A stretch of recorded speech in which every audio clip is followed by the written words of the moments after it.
This row of Ligustrum bushes have been healthy for 20 years.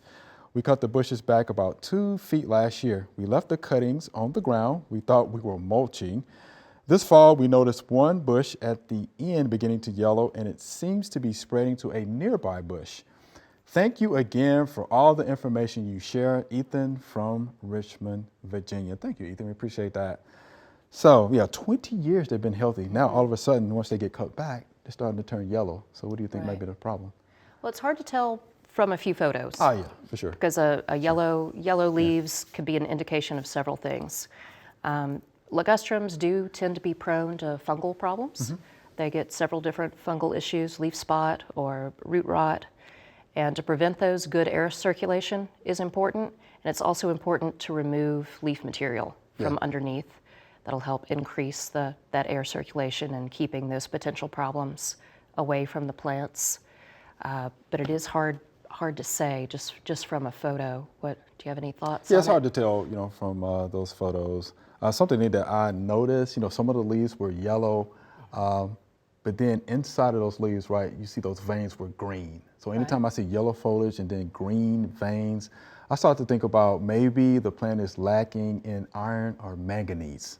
So it could be an iron deficiency.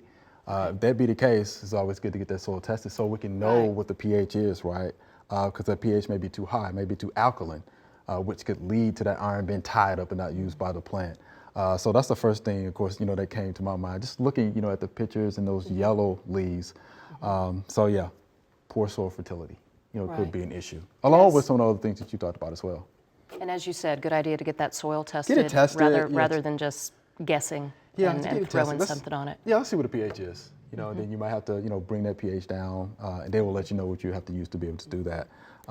But that's, what came to my mind. And then, of course, Ligustrum has many fungal issues as well. And then, too, she mentioned using, the leaves as mulch. Well, if a lot of those leaves have fungal spores on them, then you get the splashing effect. So, that could be an issue as well. Certainly could.